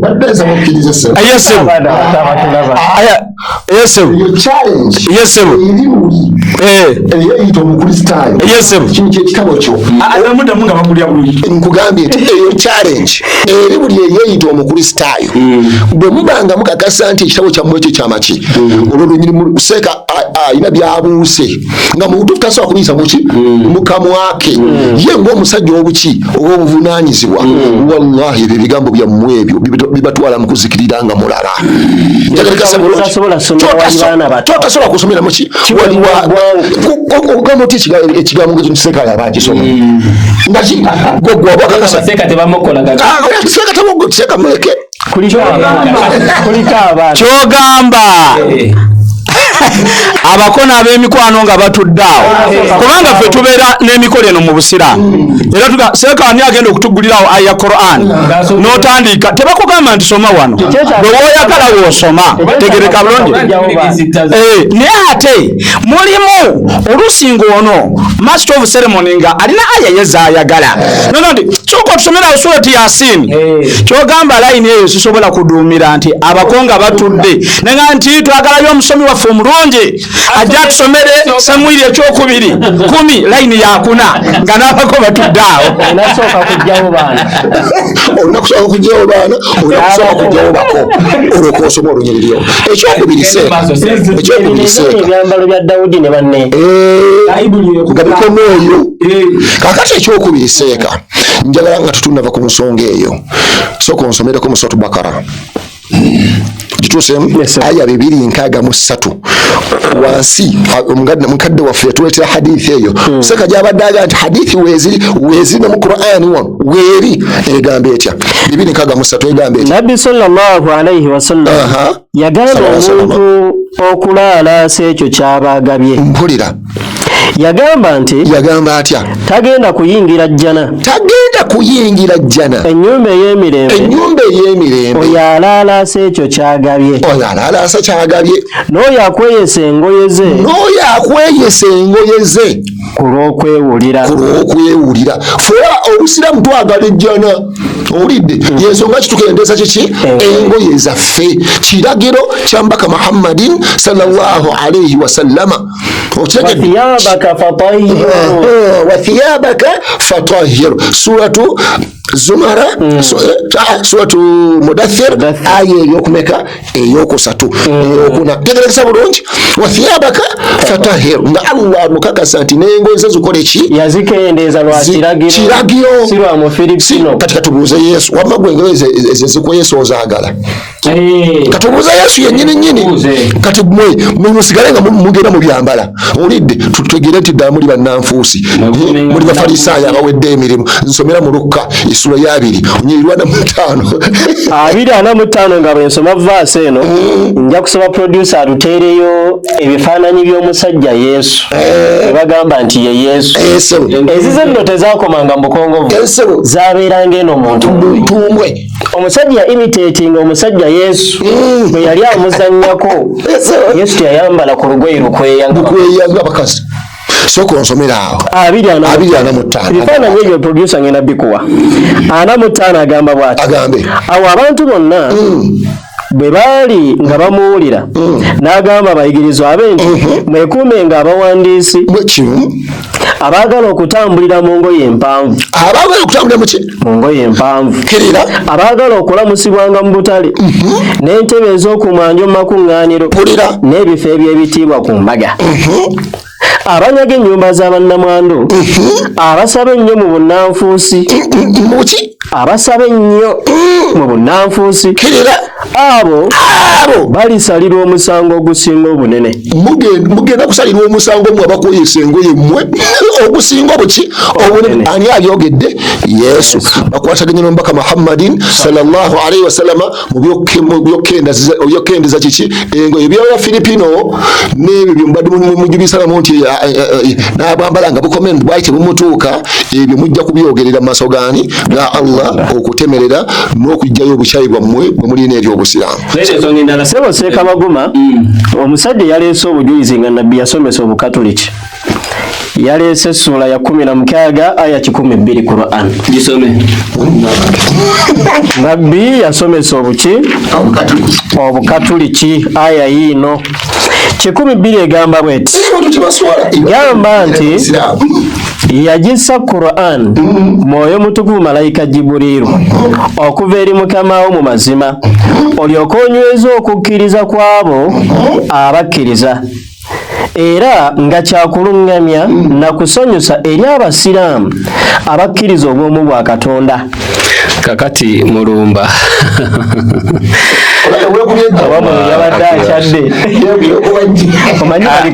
omanyi tebaliko mwoyo naawe abo tebaliko mwoyo. Bayibuli egamba omuntu ali ogutya ogw'okubongoota ate ogw'okubongoota mpozi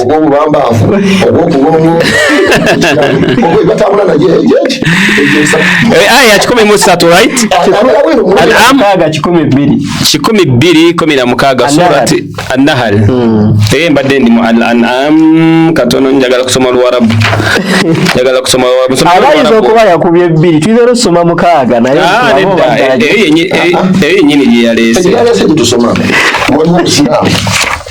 waliwo obusiraamu An-Nahl gwali wolosoma Namuli 12 naye teri mu Katoliki nebuuka nebon'osoma 2:6 naye teri mu Katoliki subhanahu kansomere wano Sheikh 12 eteredde wano eteredde. So ebigambo ng'ebyo ab'ebitiibwa tubagambamu ababeera mu nkuŋŋaana z'abasajja abo nga tebannakukubisa ngalo nakugambisa eime aleluya eime soka ngokwati agamba bwati Allah qul nazalahu ruhul qudus min rabbik bil haqqi liyuthabbita alladhina amanu wa huda wa bushra lil muslimin. Allahu akbar.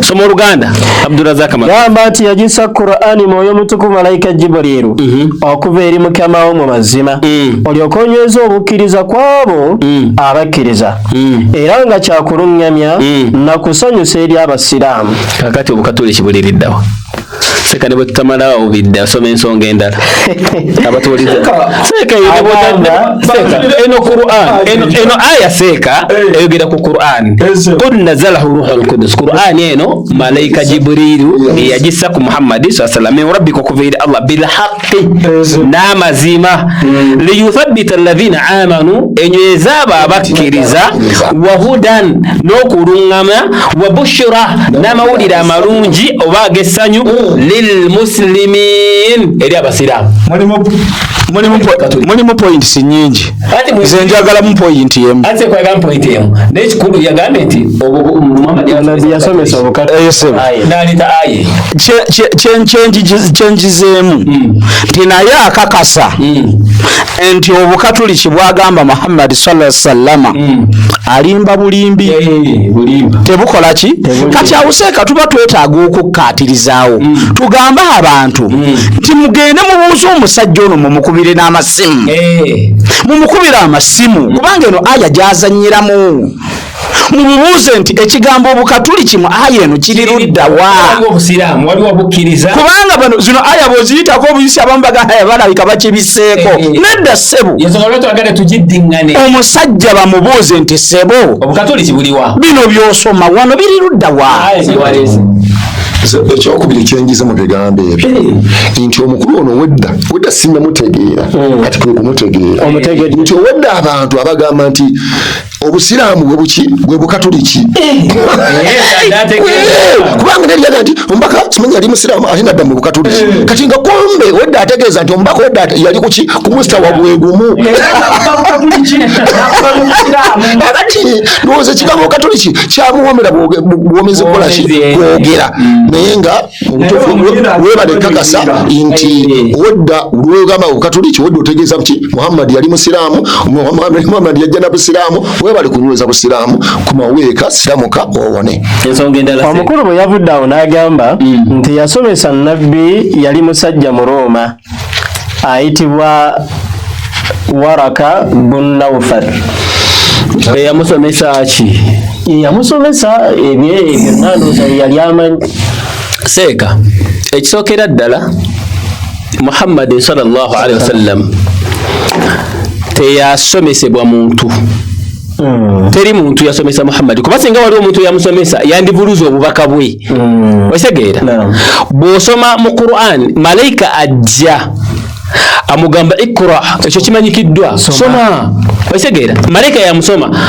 yamugamba kola atya soma nabe mugamba maana bikari'i simanyi kusoma mugamba ikra bismi rabbika alladhi khalaq soma erinnya lya Katonda malaika yakola atya interaction eri wakati kati ayagala tugamba nti malaika Jibrilu yali na ufaru kwegamba singa nabbi yali yasoma lwaki yandiremereddwa okusoma mu kaseera ako kakati omusajja gwayogerako yali mwanyina wa Khadija nabbi sallallahu bw'amala okufuna obubaka najja eryani najja eri Nawfal amufuna bulungi namutegeeza omanyi bwe yamugamba nti tewaliiwo nabbi oba tewaliiwo omuntu yakkirwako obubaka ng'obwo obubaka bw'okoze eki obubaka obukutuukiddwako okujjako nga bamuwalana obufuna bulungi okujjako nga bakola batya bamuwalana kati okwo kubeera kumusomesa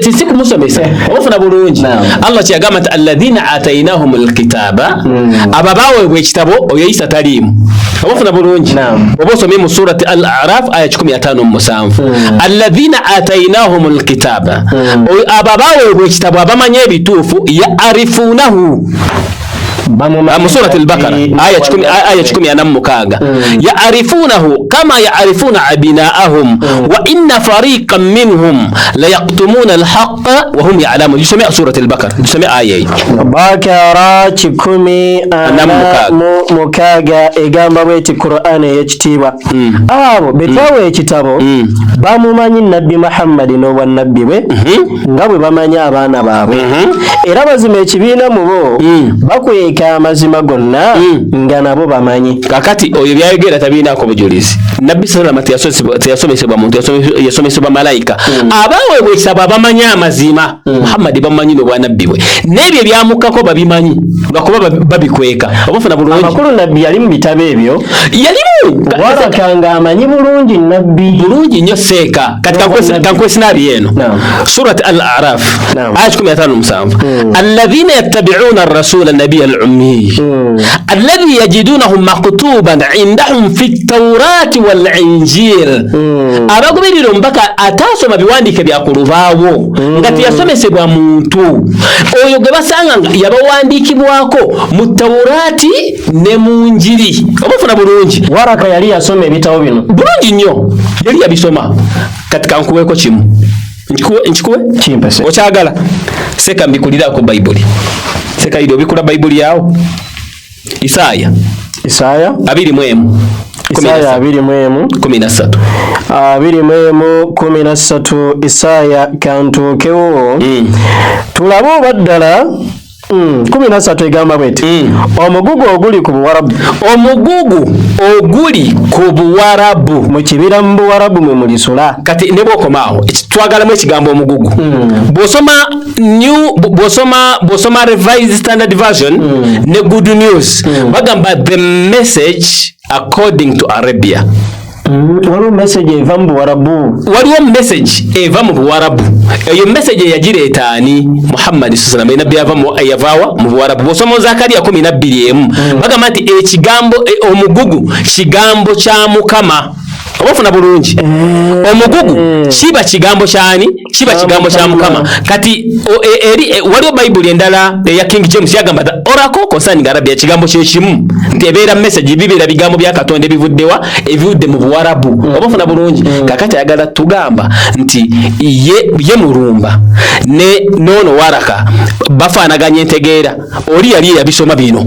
Obufuna bulungi. Mulumba atomera bitomere. Obufuna bulungi. Kati mukubitomera njagala tukimanye fenna nti waliwo obubonero bwa bannabbi bano Yesu ne Muhammad sallallahu alaihi wasallam mbikule ku kitabo kya Isaya 29 kitabo kya Isaya ategere Muhammad sallallahu alaihi wasallam agamba bwati n'okwolesebwa kwonna kufuuse gye muli ng'ebigambo eby'omu kitabo ekissibwako akabonero abantu kye bawa omuntu eyayigirizibwa nga boogera nti soma kino nkwegayiridde n'ayogera nti siyinza n'agamba siyinza kubanga kissibwako akabonero. Komaawo waliwo omuntu seeka gwe tulaba mu Bayibuli nga yayigirizibwa naye nga tamanyi kusoma ne bamugamba soma kino n'abagamba simanyi kukola ki simanyi kusoma. Obafuna bulungi oyo yali ani kubanga yali nabbi bw'osomako mu commentary ya Bayibuli awo lwakuba yokusimu teriko commentary ojja sanga ngono yali nabbi yali akola ata eyali ajja kati abantu ku bantu abana ababiri tubuuza yali ani yali Yesu oba yali nabbi Muhammad sallallahu alaihi wasallam gwe bawayita mugamba soma n'agamba simanyi kukola ki simanyi kusoma. Kati bwabeera nga yali Yesu bwabanga yali Yesu seka nsomerako mu kitabo kya Luka 4:16 Luka 4:16 Yesu nga bamuwa omuzingo najja Nazaalesi gye yakulira ku lunaku lwa Ssabbiiti n'ayingira mu kkuŋŋaaniro nga bwe yali empisa ye n'ayimirira okusoma ne bamuwa ekitabo kya Nabbi Isaaya n'abikkula ekitabo n'alaba ekitundu awandiikiddwa omwoyo gwa Mukama guli ku nze oyo Yesu kubanga yanfukako amafuta. Oyo Yesu tumulaba nga bamuwadde ekitabo n'abikula n'akola atya n'asoma. Yokaana 8:8 yawandiika n'okuwandiika. Nayo gisome Yokaana 8 layini ya 8 n'akutama nate Yesu n'akutama nate n'awandiika n'engalo ku ttaka. Isaya gwe yalegerako yali si Yesu kati bikula Araf 15 abo abagoberera omubaka Muhammad nabbi atasoma biwandiike era atawandiika. Teyasoma biwandiike era tawandiika lwaki? Kyali kyama kya Allah okutuma nabbi ono abantu basobole kubanga omulembe gwatumiwamu gwa abantu basomi bali bajja bikubamu ebintu nti ebyo yabisoma makerere era kyongerako seeka ekisooka nze singa omubaka Muhammad sallallahu asomesebwa omuntu yenna ntegerekesa bulungi omuntu yenna musande mugoberedde kubanga lwakiseeka oli yamusomesa yandibadde amusinga okutegeera era yandimwewanidde nabimusomesa kyovudolaba Allah mu Qur'an Allah tugambye nti allamahu shadidul quwa somera 5:35 allamahu shadidul quwa nga bitegeeza ki yajimuyigiriza Qur'ani malaika Jibrilu yamuyigiriza ow'amaanyi amayitirivu malaika Jibrilu oyo yali omusomesa omubaka Muhammad sallallahu era Qur'ani etukakasa buli agamba nti nabbi Muhammadin sallallahu alayhi wa sallama kutegeeza bulungi waliwo yamusomesa tutegeera waagwa kati mulumba weeyambudde osigadde bukunya kati gwolowooza yambadde naye osigadde buki nsomera 25 Suratu Al-Furqan otandike ku aya ey'okuna okome ku aya ey'omukaaga naye ekinyusi kikirimu aya ey'okuna ey'okutaano yegenda okwambula ne bagamba abo abakafuwala kati bino ebigambo by'abakafiiri tugenda kubiraba muluma tutegeere wookoze eki woogwa teri eno Qur'ani Muhammad jazze nalyo sallallahu alayhi wa sallam wabula bulimba bwe yagunjaawo nga kimubeerako ekibiina ky'abantu abalala mazima baleeta baani aboogera ebyo abakafiiri mazima baleeta obulyazamaanyi n'obulimba mu kugamba kwabwe nti Qur'ani Muhammad ye yagigunjaawo ku aya ey'okutaano era ne bagamba nti baani abakafiiri ezo nfumo z'abaasooka yaziwanduukuluzanga nazo zimusomerwa enkya n'eggulo kubanga ye tamanyi kusoma wadde okuwandiika kitegedde nti kasika gw'ovaayo notandika okugamba gundi yamusomesa tuba tutegedde wokoze eki wogwa oba okakasizako nti oli mukafiiri tegerekesa bulungi oba wegattana baana bakoze eki nabano babyogera byogera kyovudde aba wali bayogeredde baledde 384 ntegerekesa bulungi Allah atugamba mu suratu sura 5 bagita batya sura ya 5 so jafia 5 aya 5 soko male aya eno tugenda kudda waawo agamba bwa mukaaga bagambe be Muhammad bagambe sotu Dhariyat bagambe Muhammad nti yagisa Qur'an oyamanye ebyama ebiri mu ggulu ne mu nsi mpulira mazima okuva ddi okutuusa ddi yali musonyi omusaasizi kati Qur'an netulaga nti ono malaika Jibrilu yaleta Qur'an ye yamusomesa yali omuki omusomesa we buli wegamba nti waliwo yamusomesa atali oli oba weegase ku bano kati Qur'an kyevudde tugamba musatu yani Dhariyat gituuse aya 5 ne 5 atawaasa obe baluhum qawmun tokanseka 5 bwekityo mu ngeri y'emu teyabajjiranga omubaka yenna yajjanga abo ab'olubereberye lwabwe wabula bagambanga nti batya muloge oba mulalu bulalu ntegerekese bulungi ebyabaddemu aya eri gye badde komekereza 384 nga ebalyogera era bino byonna nemulumba era byakyayogera byakikafiiri kati Allah atugamba atya muki abaffe bakiraamirigananga mulumba byoyogera kati mwabiramiriganira ne bakafiiri banno ekyokuyitanga ababaka abalogo oba abagwi b'eddalu nedda wabula bo kibiina muli ekibiina kyonoonyi ekisukkirivu mulumba oyitiridde obwonoonyi wenenye nga wengende wasekaidi aya eno 6:15 egamba bweti era bwe kityo bwe tukunnyonnyola obubonero bwaffe balyoke bagambe nti wasoma gwe Muhammadi n'oyiga nti bino byonna levuko yali mu buyivu Katonda yamukola ki yamusomesa ensonga zo zikyaliyo nnyingi simanyi oba ddala tuzimaleyo kubanga omusajja yagambye nabbi yakwananga abakazi abasisita mu kigo tekuli bujulizi tewaliyo kigo n'abasisita tebaliyo damu statement yegamba etya nabbi yakwananga abakazi abasisita mu kigo kati gwe mulumba olina emyaka emeka kubanga statement bw'ogireta bw'oti otulaganga waliwo niyo gamba nti gwe waliwo ng'olina emyaka emeka singa tewaliyo wali badde osuula bujulizi kati engeri y'obujulizi gye bukubuze tukubuuza gw'olina emyaka emeka akyalimedde ku duniya kuno ddala kitegeeza mutambuza obulimba. Kankubulireyo ensonga emu ku statement eyo yetegereze mukulu, ne bw'olikonjera nabbi, ne bw'olikonjera obusiraamu, ne bwe munaavuma Allah yenna nnyini busiraamu, yenna nnyini Qur'an ajja kugikuuma. Wallahi billah ne bw'olyogera ebigambo nga biri bitya bwaka bwajja kyaggwa okitegedde. Eyo ensonga ekomyawo. Katumalize n'ensonga eno. Yagambye nti Muhammadi yafa alokose. Aya ezasembayo okukka mu Qur'ani zaali zakulokoka. Ze tusaba tuleetere kuba teyaleseeko n'emu, naye tumugamba nti naye gyali mu bulokole gye yagenda yava mu frying pan n'agwa mu sigiri. Obufuna bulungi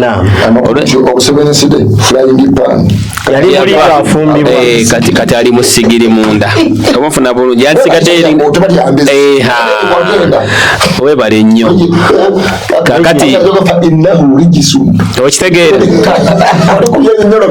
kubanga yatugamba nti aya ezasembayo atuleetere aya ki ezasembayo atagimanyi tagimanyi. Obufuna bulungi kuba kati singa amanyi aya yasembayo yandibadde atugamba nti aya bweti essuula bweti aya bweti.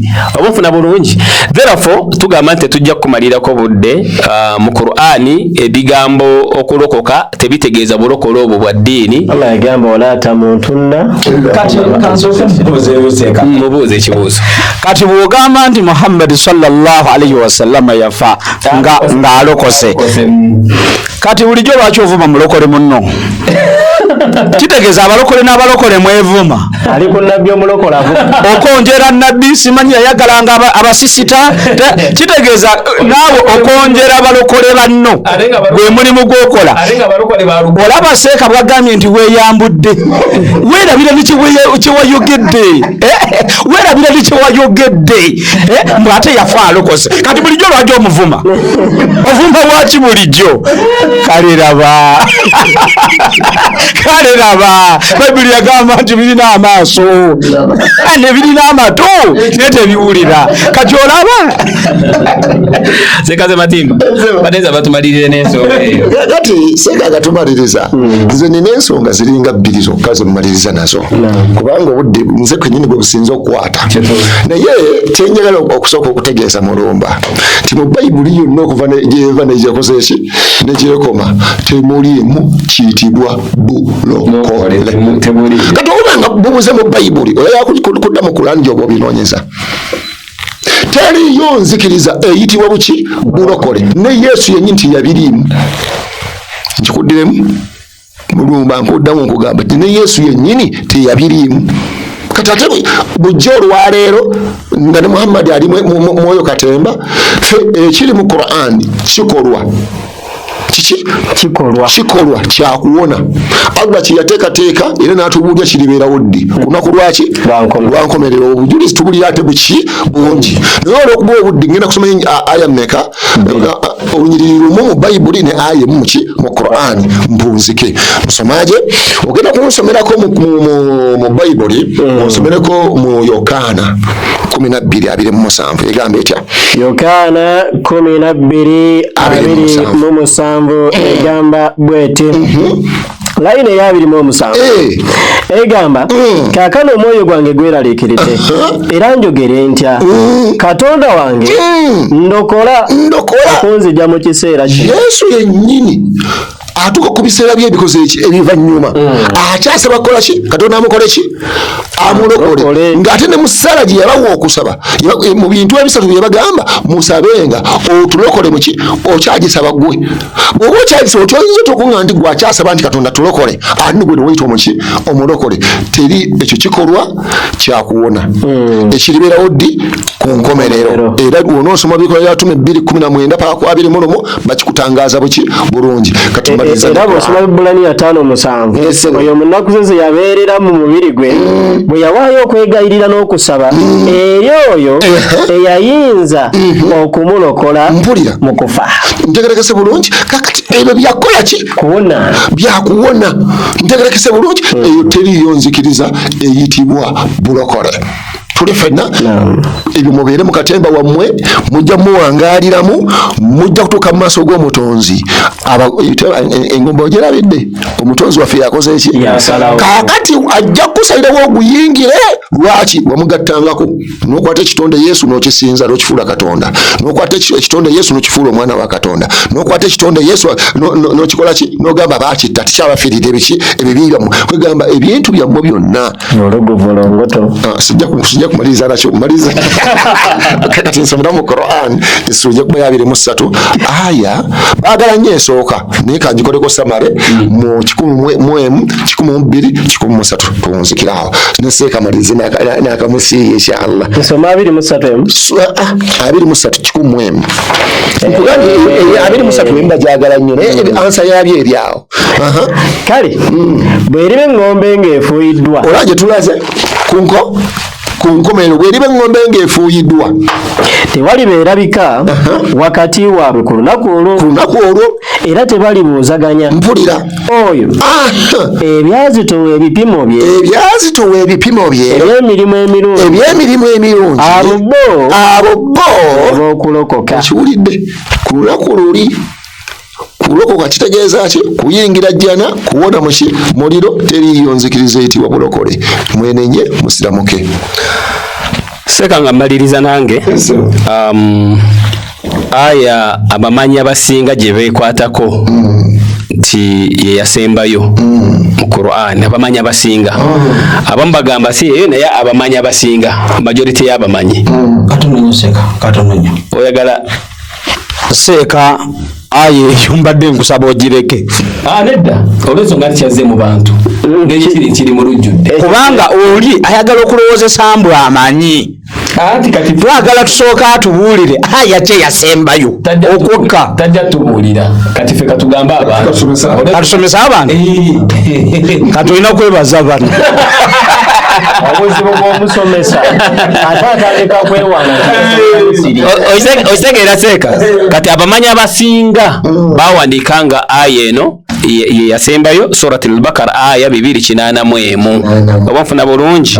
Allah agamba nti wattaqu yawma turja'una fihi ila Allah thumma tuwaffa kullu nafsin ma kasabat wa hum la yudhlamun. Agamba ati awo engituukemu wano egituukewo aya 2:8 era mutya olunaku lwe mulizibwa mulwo eri Katonda ku lunaku ku lw'okulamulwa oluvannyuma ne kutuukirizibwa okusasula kwa buli mwoyo ekyo kye gwakola era tewali wakulyazaamanyizibwa. Kati obulokole oba buliriddawo wano kati tugamba nti munnaaye twebaze twagala okwebaza nawe nkansibule nange sekansibudde nange nkansibule twagala kwebaza abatulaba tubagamba nti mulaikinge musubscribinge mulaikinge musharinge byonna mubikole empeera zidda gye muli inshallah taala. Barakallahu fikum. Seka agaya nti omusajja yeyabudde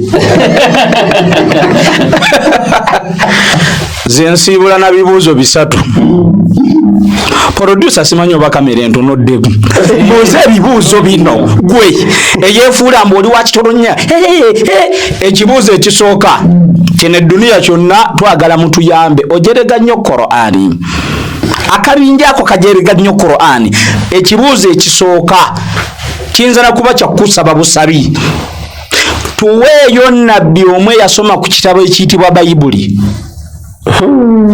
Ekyokubiri kiyinza okubeeramu NB binotinge tuweeyo nabbi omwe yayisaako mu kamwa ke ekigambo nti Bayibo oba Bayibuli kubanga n'erinnya ly'ekitabo ekyo ettuufu tulinoonya litubuze. olaba ne Yakuba tagimanyi. Tuweeyo nabbi omu eyayisaako ekigambo kye mu kamwa ke nti Bayibuli. Kibuuzo ekyokubiri oyita abantu bajje mu bulokole ng'ojerega obusiraamu. Ani yasooka okulokoka mubuulire edduniya? Pawulo. yasooka ne mukamawe kwegamba Pawulo yasooka oli mu nzikiriza oli gye yaleeta tewekubajje bantu bajja kukanyugira. Ekibuuzo ekyokusatu, obulokole bwe bubanga nzikiriza, tubuuza ani yakutuuma nti onooyitibwanga mulokole? Ani oyo gwe tubuuza eyakutuuma erinnya eryo nti onooyitibwanga mulokole? Oli wa ddembe naawe okutubuuza ebibuuzo bye tukubuuzizza, oleme gamba nti twekubira saidi emu nesooka oyanukula. Owulidde Seka Kalule sebukanga nkodiza akazindalo, manyi bagamba nti bw'ozimba ennyumba ey'endabirwamu gwe walanga okgenda ng'okasuka amayinja. Tweyanziza nnyo bannaye, mwebale akazindalo kakomezaawo gy'oli. Tetugenda kusukkakaawo, naye twagala okujjukiza bonna abali mu kabinja ako nti tetusomesa mmwe, wabula tusomesa abo ababalowooza nti mutegeera nnyo. Mwe just mulimbaawo, buli we mwogera mutuwa omukisa okusomesa abantu bammwe, era nga tubategeeza nti bonna bagwera mu zi hositeero tubatayirira basiraamuka, twakafulumya abasiraamu abapya, naye nga mmwe abaviirako abantu abo okusiraamuka, era mweyongere mu maaso. Tusaba Allah abalungamye mwenna. Wa barakallahu fikum. Assalamu alaikum wa rahmatullahi wa barakatuh.